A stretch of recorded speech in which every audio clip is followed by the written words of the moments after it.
There you are. Okay. Should be live. Okay, Yep, you're live. we're good to go. So good afternoon, everyone. This is Councilmember Jay Schenirer, and my apologies for the lateness of this. We're having a little bit of technical difficulty, but I think we got it ironed out. I think I need to be under 30 years old again at some point so I can understand all this. My apologies. So what I wanted to do today, first of all, is wish you all well. I hope that you're all being safe and healthy and kind of playing by the rules here as we try to keep this horrible virus outside of our homes, outside of our families, and certainly outside of our community and city. What I wanted to do today was talk a little bit about the city budget and where we are. We had multiple council meetings yesterday, one at 2 o'clock, one at 5 o'clock, where we discussed and passed both our city budget and then started the discussion about federal stimulus dollars, which you may have heard. We've garnered $89 million in federal money. So I want to talk about that a little bit in a minute. But let me start with the city budget here. First of all, I want to thank Howard Chan and Don Holmes, our finance director, and all of the staff that have put so much time and effort into the city budget, into really making sure we know what we're doing, where we're spending our money. What the council decided to do was do a city budget very early. I don't been on the council 9 years. I've never done something this early before. But what we did is really pass a bare bones budget, wanting to make sure that we were freezing new hiring, freezing a lot of contracts, preparing for the worst. And as you know or have read, we have a large hole in the budget that was $90 million between this year and next year as a result of COVID, as a result of the reduction in sales tax, the reduction in TOT tax and business operations tax. We don't know about county property taxes yet, but we assume those will go down at some level as well. We fortunately had been very conservative in our spending over the last few years and had some carryover dollars. So between the freezes, we've passed a balanced budget, which actually had an $817,000 surplus for next year. But bare bones, no additional programs, nothing new, a couple of positions that we think were essential to the operations of the city, but by and large, past a bare bones, just current service level budget so that we can continue what we're doing, but plan for the worst. So that's the first piece, and that passed unanimously on a 9-0 vote with the mayor and the city council all agreeing that's what we needed to do. If things get better, we will definitely come back in July or August or September and augment that as the economy hopefully continues to improve. On the other side of that ledger, we have our federal stimulus dollars. Cities over 500,000 were eligible for federal stimulus dollars, and our population is 508,000. So I want to thank each and every one of those 8,000 individuals who put us over that $500,000 number. Cities like Oakland with 440,000 got $0. We got $89 million. And that really allows us to do a lot of work to help our citizens, to help our residents of Sacramento through this really difficult time. What I wanted to do is talk a little bit first about what those monies can be used for and what they can't be used for. I think that's really important. So let me bring up a sheet here very quickly. And for this, I want to thank Matt Ruyak, who is one of our wonderful city attorneys. So there's three things that kind of headline the guidance that we've gotten from the federal government. First, costs that are necessary expenditures incurred due to the public health emergency with respect to the coronavirus. So things connected directly to the virus under public health. Things that were not accounted for in the budget most recently approved as of the date of enactment of this section. So basically we can't fill holes, things that have been in our budget but that we couldn't afford anymore. And expenditures that have been incurred from March 1st of this year and will end December 30th. The full $89 million has to be expended by the end of December.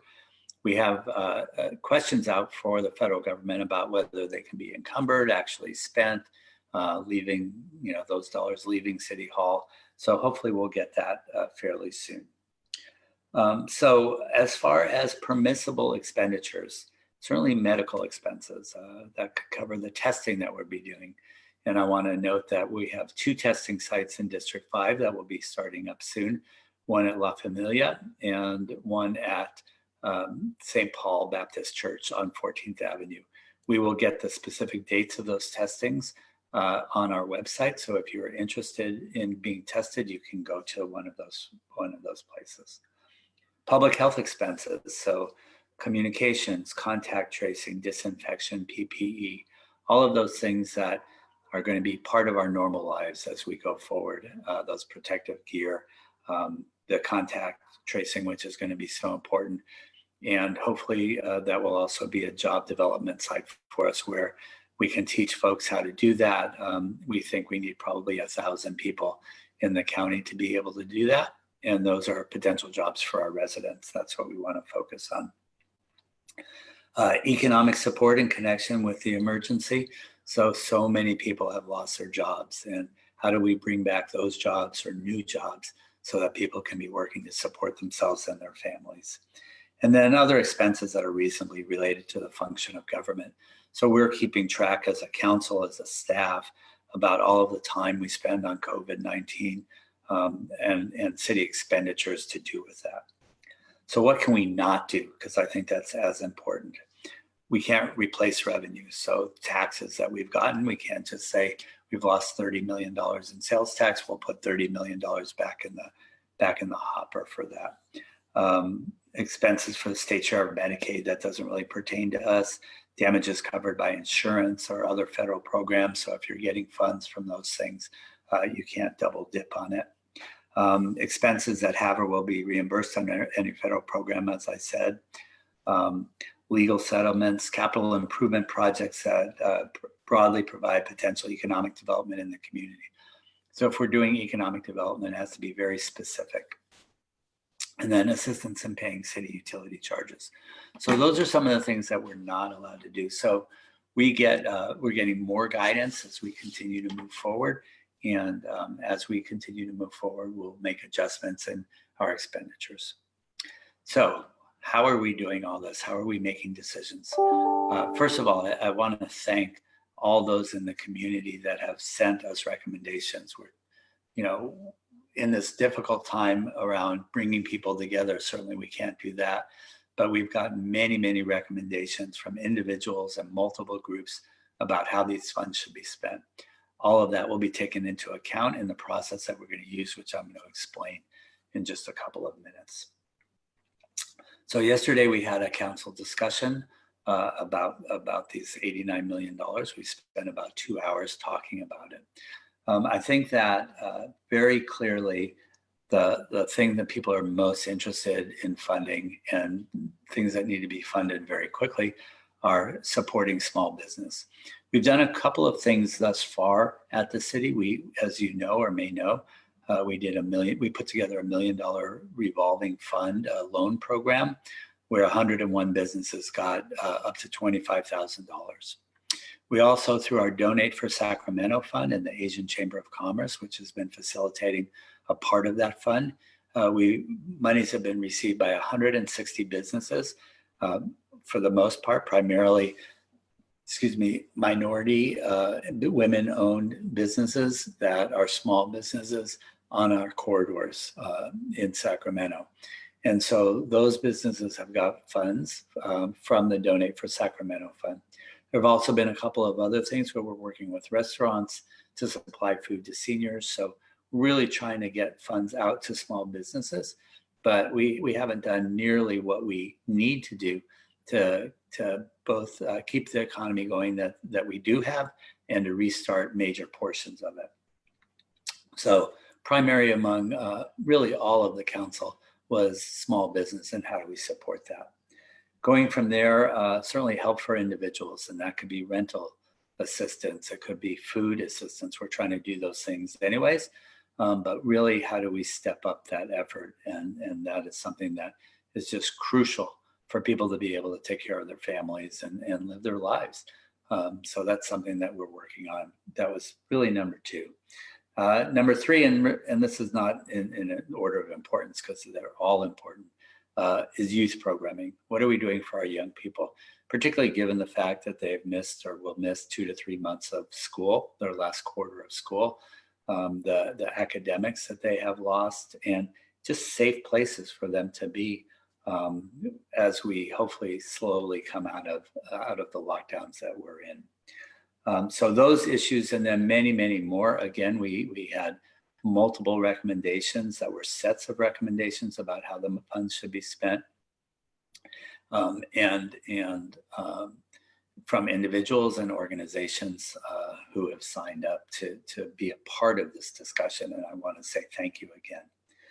So what do we do with all that? And yesterday we really tried to stay at a fairly high level to talk about the major buckets of work that we want to do. How do we help small business? How do we help youth? How do we help the arts organizations and the creative economy? How do we help homelessness? So those 4 major buckets of work are going to be important to us. What we are doing is we'll be tasking the city manager with helping us to do a couple of things.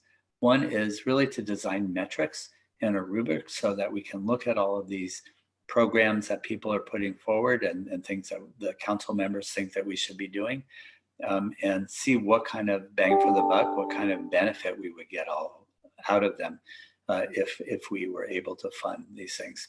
I have no doubt that the requests coming in will double, triple, or even quadruple the amount of resources that we have. So we're really going to have to be smart about how we spend those dollars and how we look at it. So we want the city manager to come back with that. My hope is that he'll take all of these recommendations, kind of look at them by these different buckets of work, rate them as far as the metrics and what we think we can get out of them. And then that would promote a council discussion. I think that there are 2 ways to look at this. One is, what do we have to do immediately? And then 2 is, what can we take 60 to 90 or even 120 days to think through? John Wooden, the famous basketball coach at UCLA, had a saying, be quick, but don't hurry. We do need to be quick on some of these expenditures to help folks today, but also not to hurry so that we can be thoughtful about the major portion. We don't have to spend all $89 million in one sitting. I think this will happen over a period of time. So the next discussion that we'll have will be in 2 weeks, where the city manager will bring back this information to the council. At that point, too, we'll talk about some immediate needs. And I'll give you some examples of that. First of all, small business, as I said, we did $1 million loan program. We did the Donate for Sacramento, where we funded 160 different businesses. We need to do a lot more on that. We need to figure out how and who is eligible for that to make sure that there's equity in what we do. And so that is one thing that we want to get on as quickly as possible. The second thing, which is very important, I think, is summer activities for young people. A lot of what traditionally gets done, whether it's sports or camps, things like that, where we might not be able to do because of social distancing. What does the summer look like, and how do we provide activities for young people, particularly so that they can catch up some or not fall further behind because of the lack of school over the last 3 months, and how to move them forward. We don't know today what the city is able to do, but we do know that between the city and nonprofits, there will be a lot of ideas. And how do we get some of that funding out to the right people to make sure that our young people have programs? Another thing that I want to highlight that Eric Guerra, my colleague from District 6, has talked a lot about is domestic violence. As one can imagine, with people losing their jobs, with being cooped up in your homes, the rates of domestic violence have skyrocketed, some by as much as 200 to 230%. So how do we help that? How do we get organizations who are dealing with those issues really on board to think through that and make sure that we can provide some resources to help in that case? So all of this will come back in about 2 weeks to council, or in 2 weeks to council. and then we'll have continuing discussions as we go forward, but hopefully get some money out the door fairly quickly. So that's really where we are. I have a couple of questions, and we're a little bit different on the technology today, so let me read this one. Please consider the proposal I submitted to your office concerning our Youth Sports Coalition. This is from Mervyn Brickens. Mervyn is a great individual up in the North area who cares deeply about young people, and they've put together something that is both current and as we go forward, and I know that it will get serious consideration and even be hopefully a model for what we can do in other parts of the city. These young people need things to do that are in positive environments that they can learn from. It's not just about rolling out a ball at some point. It's really about teaching leadership and giving kids the access and opportunity to learn and to do well and be successful. So let me see what else. I also want to do a quick update on our Donate for Sacramento fund. This is exciting to me because it really says something significant about Sacramentans. We started this fund about 6 weeks ago.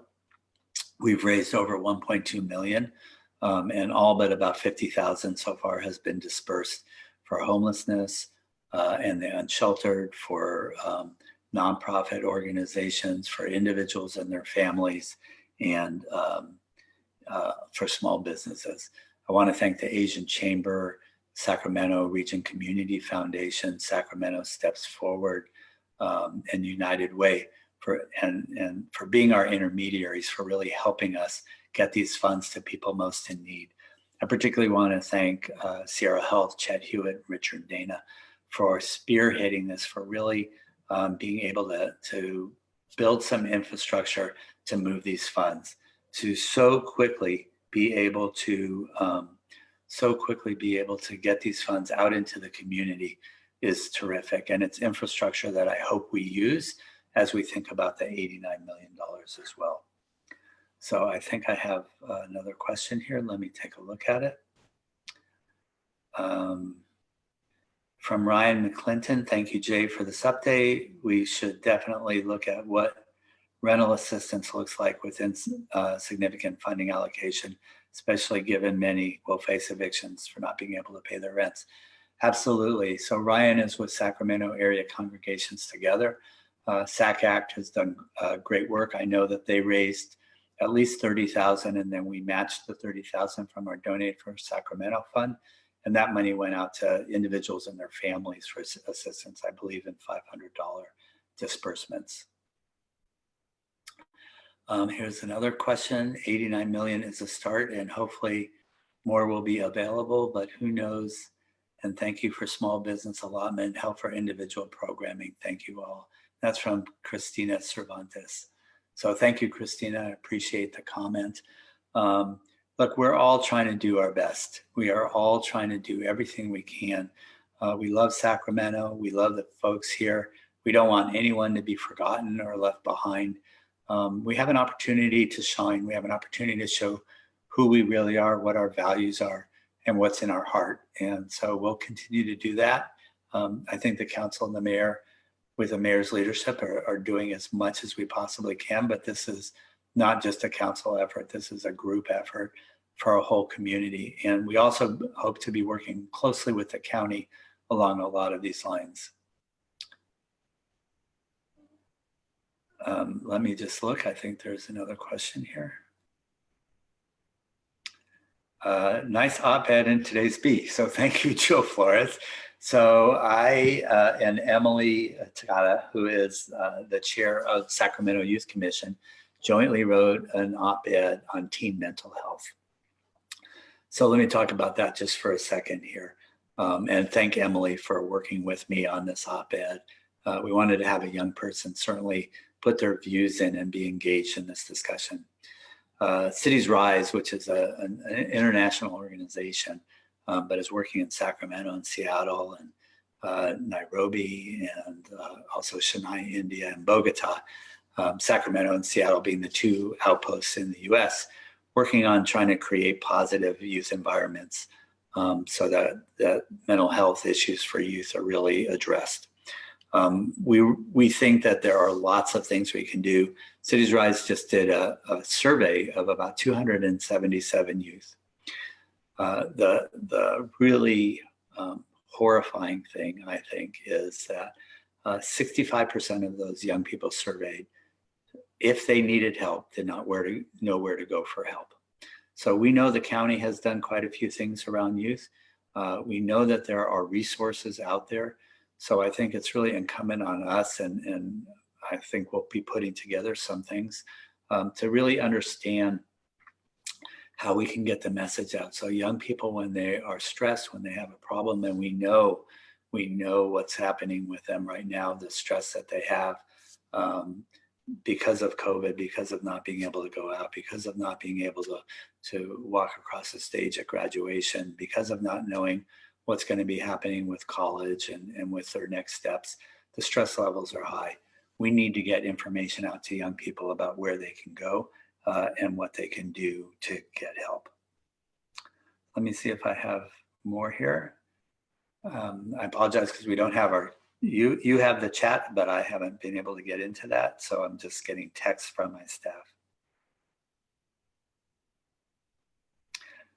I think that's it at this point.